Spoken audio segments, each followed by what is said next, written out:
చంద్రబాబు జీతగాడైన బక్కని నర్సింహులు తెలంగాణ ప్రాంత రాజకీయాల్లో పూజకు పనికిరాని పువ్వుగానే మిగిలిపోతారని ఘాటుగా స్పందించారు షాద్నగర్ బీఆర్ఎస్ సీనియర్ నేత మాజీ సహకార సంఘం చైర్మన్ రాజవర ప్రసాద్.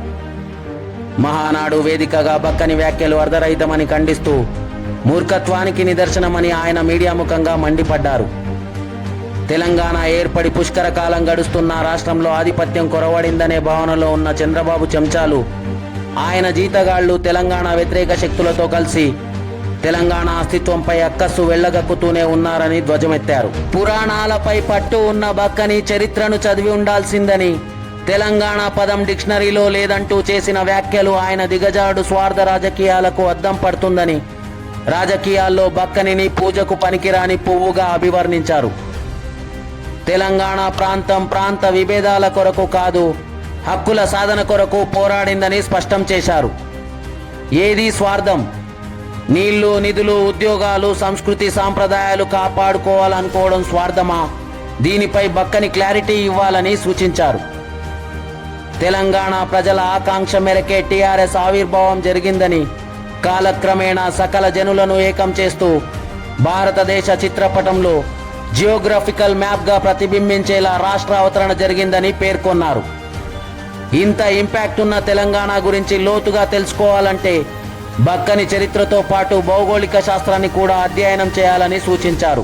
తెలంగాణ అస్తిత్వాన్ని దెబ్బతీయడమే లక్ష్యంగా చంద్రబాబు డైరెక్షన్లో జరుగుతున్న కుట్రలో భాగంగానే బక్కని వ్యాఖ్యల సారాంశంలోని పరమార్థమని ఆయన పేర్కొన్నారు.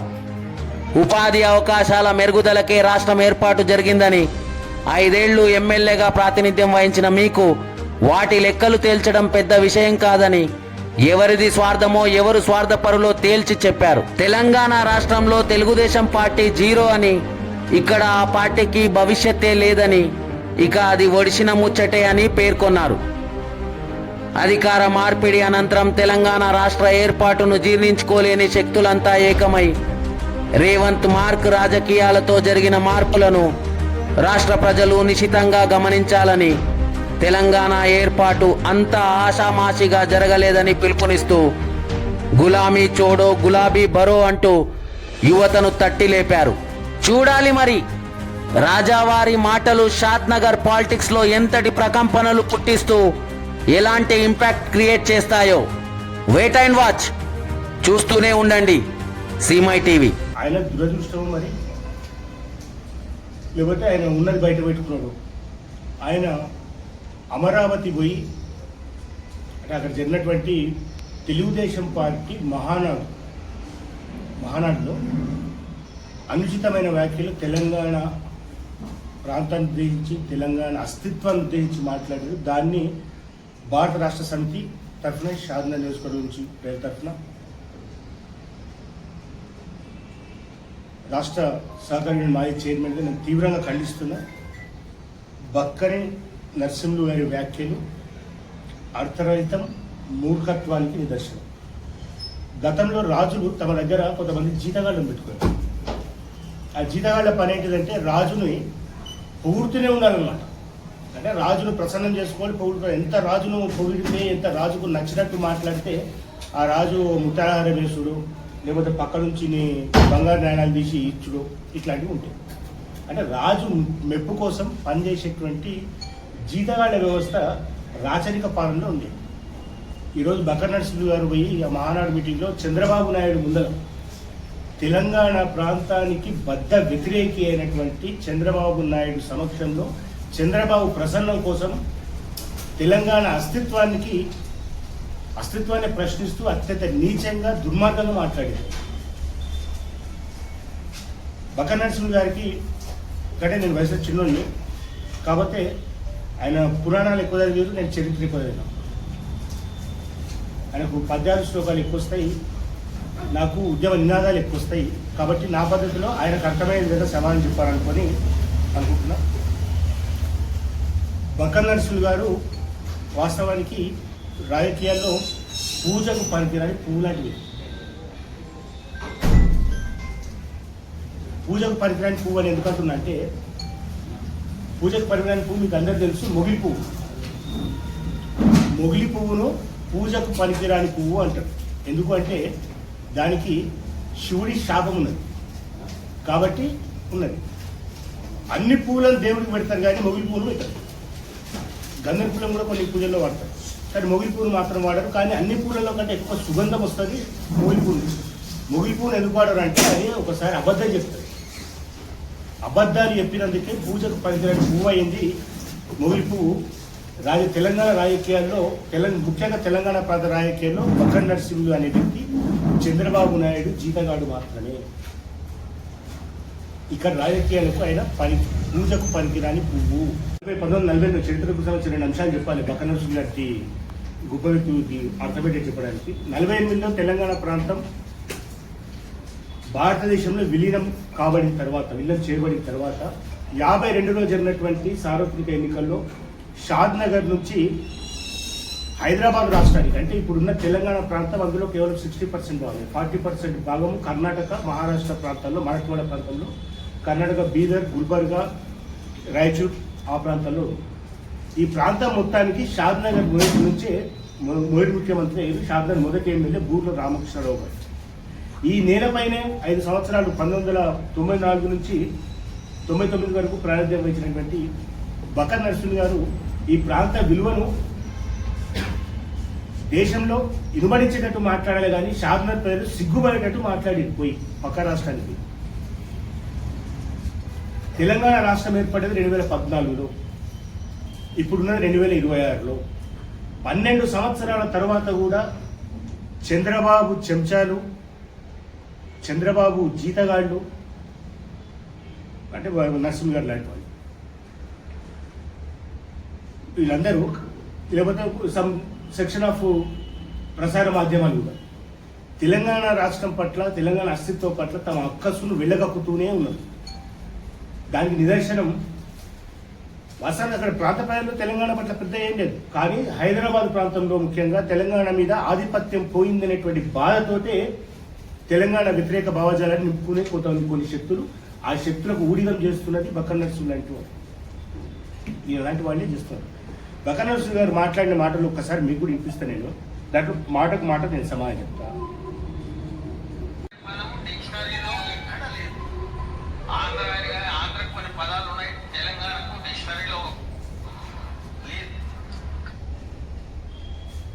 డిక్షనరీ లేదంటారు. డిక్షనరీ అంటే అర్థం ఉందా, అర్థం ఏంటి తెలియదని నిఘంటువు అంటారు. అంటే ఒక భాషలో ఒక పదం ఉంటే, ఒక భాషకు సంబంధించిన ఒక పదానికి ఇంకో భాషలో తర్జుమా చేసి మీనింగ్ చెప్పేది డిక్షనరీ. మరి బక్కన నరసింహులు గారు చదివేందో నాకు తెలియదు, నేను డిగ్రీ వరకు చదువుకున్నా. డిక్షనరీ ఎందుకు వాడతారు బక్కన నరసింహులు గారికి తెలియదు. తెలంగాణ అనేది చరిత్ర. బక్కన నరసింహులు గారు చదవాల్సింది డిక్షనరీ కాదు, చరిత్ర తెలుసుకోవాలి. చరిత్ర చదివితే, చరిత్ర గురించి తెలుసుకుంటే తెలంగాణ అనేది ఎక్కడుందో అర్థమవుతుంది. వేరే ప్రాంతానికి చెందిన తెలంగాణ బిడ్డగా, అంటే మూలాలు వేరే రాష్ట్రానికి, వేరే ప్రాంతానికి చెందిన తెలంగాణ బిడ్డగా ఇక్కడ ఐఏఎస్గా పనిచేసినటువంటి స్మితా సబర్వాల్ గారు చాలా క్లియర్గా, అది మన మిస్ వరల్డ్ పోటీలు జరిగినప్పుడు ఆ సమావేశంలో మాట్లాడుతూ తెలంగాణ ప్రాంతం 2500 సంవత్సరాల నుంచి తెలంగాణ పదవిలో ఎదుర్కొన్నది, దీని అస్తిత్వం ఏందని సోదాహరణలతోటి ఆమె వివరించి చెప్పారు. కావాలంటే అదొకసారి నరసింహ గారు చూసుకోవాలి. నరసింహ గారి ఫాలోవర్స్గా పిలువబడే పిడికడు మంది షాద్నగర్లో ఉన్నారు కదా, ఆ పిడికడు మంది కూడా చూసుకోవాలి.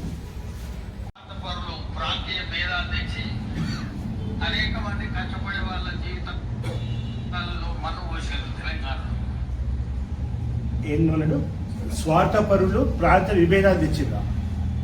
తెలంగాణ ప్రాంతం ప్రాంత విభేదాలు దేనే, ప్రాంత హక్కుల కోసం పోరాడి, ఈ ప్రాంతానికి రావాల్సిన నీళ్ల కోసం పోరాడి, ఉద్యోగాల కోసం, ఈ ప్రాంత బిడ్డలకు రావాల్సిన ఉద్యోగాల కోసం కొట్లాడి, ఇక్కడ అస్తిత్వం కోసం వందలాది మంది కాల్పుల్లో చనిపోయారు, వందలాది మంది ఆత్మ బలిదానాలు చేసుకున్నారు. ఇది రాష్ట్రం కోసం, ఈ ప్రాంతం రాష్ట్ర ఏర్పాటు కోసం జరిగిన ఉద్యమాలు ఇవన్నీ ఒక ఎత్తు అయితే, స్వార్థం ఏది స్వార్థం? తెలంగాణ ప్రజలు తమ ఉద్యోగాలు తమకు కావాలనుకోవడం స్వార్థమా? తమ నీళ్లు తమకు కావాలనుకోవడం స్వార్థమా? తమ కరెంటు తమకు కావాలనుకోవడం స్వార్థమా? తమ రాజ్య సంస్కృతి సాంప్రదాయాన్ని నిలబెట్టుకోవాలనుకోవడం స్వార్థమా? బక్కన నరసింహులు గారు చెప్పాలి, ఏ స్వార్థపరు? తెలంగాణ ప్రజల ఆకాంక్షల మేరకే తెలంగాణ రాష్ట్ర సమితిని కేసీఆర్ గారు 2001లో స్థాపించారు. 2001 నుంచి పరిణామక్రమం జరిగినటువంటి ఉద్యమంలో భాగంగా 2009లో అమలు దీక్షకు పోయారు, కేంద్రాన్ని ఒప్పించారు. 2014లో సకల జనులను ఏకం చేసి తెలంగాణ రాష్ట్రాన్ని కేసీఆర్ నాయకత్వంలో అన్ని వర్గాలు ఏకమై సాధించుకోవడం జరిగింది. తెలంగాణ రాష్ట్రం అనేది ఈరోజు భారతదేశ చిత్రపటంలో ఒక స్టేట్, ఒక జియోగ్రఫికల్ మ్యాప్. ఇప్పుడు బక్కా నరసింహ గారు చదవాల్సింది డిక్షనరీ కాదు, చరిత్ర చదవాలి తెలంగాణ గురించి సంబంధించి. ఇప్పుడు తెలంగాణ ఎక్కడుందో తెలుసుకోవడానికి జియోగ్రఫీ కూడా చదువుకోవాలి, భౌగోళిక శాస్త్రం కూడా బక్కా నరసింహ గారు చదువుకోవాలి. కావాలంటే ఆ మ్యాప్స్, ఆ పుస్తకాలు కావాలంటే పంపిస్తాం, కావాలంటే దొరుకుతాయి, లైబ్రరీలో దొరుకుతాయి. డిక్షనరీలో శిల్పంలా ఉంటే చరిత్ర శిల్పం కూడా ఉంటుంది, అలా చూసుకుంటే తెలంగాణ దొరుకుతుంది. అయితే ఇక్కడ గమనించాల్సింది ఏంటంటే తెలంగాణ ప్రాంతం మీద నిరంతరంగా జరుగుతున్న కుట్రల్లో భాగమే బక్కని వ్యాఖ్యలు. చంద్రబాబు డైరెక్షన్లో తెలంగాణ అస్తిత్వాన్ని దెబ్బతీయడానికి చంద్రబాబు తాబేదారులు ఆడుతున్నటువంటి నాటకాల్లో భాగమే ఈ మాటలు. ఇక్కడ చాలా మంది పనులు మాట్లాడి పొట్ట మీద కడుపు మీద కొట్టిలని మాట్లాడుతున్నారు. అయ్యా బక్కా నరసింహులు గారు ఉమ్మడి పాలమూరు జిల్లా నుంచి పనిచేసే 5 ఏళ్ళు ఎమ్మెల్యేగా ఏమాత్రం బుద్ధి జ్ఞానం ఉన్నోళ్ళు మాట్లాడతారు మాట. తెలంగాణ రాష్ట్రం ఏర్పడితే పొట్ట కొట్టేట్టయిందా? కొంతమంది పొట్ట మీద కొట్టేట్టయిందా? కొంతమంది పరిచయ వచ్చేవా?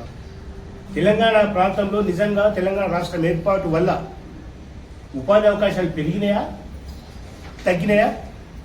కేంద్ర ప్రభుత్వ స్టాటిస్టిక్స్ చెప్తాయి. బయటికి పోతే నీ పక్కింటోళ్ళని చెప్తారు, నీ ఇంటెనకలో ఇంగ్లీష్ అడిగినా చెప్తారు. నువ్వు రోజు మీద కూర్చొని అడ్డల మీద మాట్లాడుతుంటావు కదా, అక్కడ ఉన్న కూడా అడిగితే చెప్తారు. షాద్నగర్ ప్రాంతంలో షాద్నగర్ ప్రాంతమే కాదు, తెలంగాణలో ఉపాధి అవకాశాలు పెరగందే ఇన్ని లక్షల మంది వేరే రాష్ట్రాల నుంచి పుట్ట చేత పట్టుకుని ఈ ప్రాంతానికి వస్తున్నారా? సంవత్సరానికి 14 లక్షల మంది వలస పోయే పాలమూరు జిల్లాలో వలసలు ఆగిపోయి పక్క రాష్ట్రాల నుంచి వ్యవసాయ పనులు చేయడానికి కూలీ వచ్చే పరిస్థితి ఉమ్మడి పాలమూరు జిల్లాకు వచ్చింది. ఈ విషయం మీకు దృష్టిలో లేదా? మరి ఎవరు పుట్ట చేత ఉండడానికి కుట్రలు చేసేది? స్వార్థపరులంటూ. స్వార్థం నీది, నీ యజమానిది, నిన్ను పోషిస్తున్నోడిది. స్వార్థం నీలాంటి వాళ్ళది. నీలాంటి వాళ్ళ స్వార్థానికి తెలంగాణ ప్రాంతాన్ని మరోసారి బలిగేయడం కుట్రవంతులు. అందులో భాగమే రేవంత్ రెడ్డి ముఖ్యమంత్రి అయిన నాటి నుంచి జరుగుతున్న క్రమము. తెలుగుదేశం పార్టీ నుంచి రేవంత్ రెడ్డిని కాంగ్రెస్లోకి పంపిందే చంద్రబాబు నాయుడు. 2018 ఎన్నికల్లో అసలు కాంగ్రెస్ కు వ్యతిరేకంగా పుట్టిన తెలుగుదేశం పార్టీ కాంగ్రెస్ తో పొత్తు పెట్టుకోవడం ఏంది? 2018లో పెట్టుకోలేదా? తెలుగుదేశం పార్టీ తెలంగాణ ప్రాంత అస్తిత్వానికి వ్యతిరేకం కాబట్టి ఇక్కడ ప్రజలు దాన్ని తరిమేసిరు. Total zero. ఈ ప్రాంతంలో తెలుగుదేశం పార్టీకి ఇంకా ఎప్పటికీ చోటు లేదు. లోకేష్ ఇక్కడ అది ఉదాహరణ చేస్తా అంటున్నాడు, బలోపేతం చేస్తా అంటున్నాడు. రేవంత్ రెడ్డి గారి సహకారంతో మీరు హైదరాబాద్లో ఫ్లెక్సీలు కట్టుకోవచ్చు, మీరు వారానికి 3 రోజులు వచ్చిపోవచ్చు. మీ కాన్వాయ్లకు తెలంగాణ ప్రజల జీతాలతో పన్నులతోటి జీతాలు తీసుకుంటున్న తెలంగాణ పోలీసులు మీకు రక్షణకు విధులు నిర్వహిస్తూ ఉండవచ్చు. తెలంగాణ ప్రజలు మీ రక్షణ కోసం డబ్బులు ఖర్చు పెడుతూ ఉండవచ్చు. కానీ తెలుగుదేశం పార్టీ ఇక అది ఒడిచిన ముచ్చట తెలంగాణ రాజకీయాల్లో.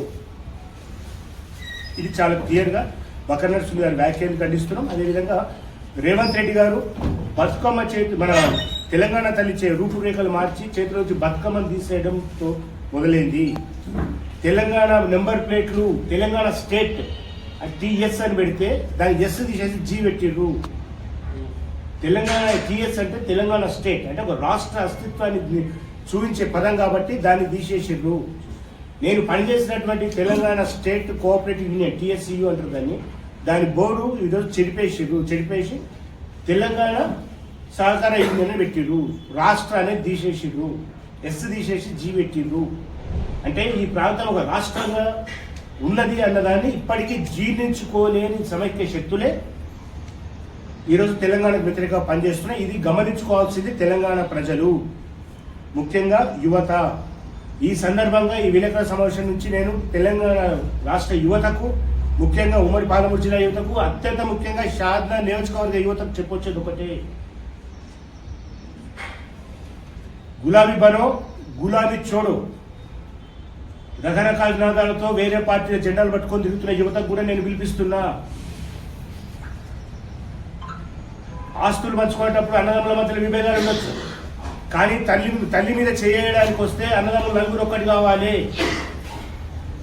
ఇది ధర్మం, అదే నీతి.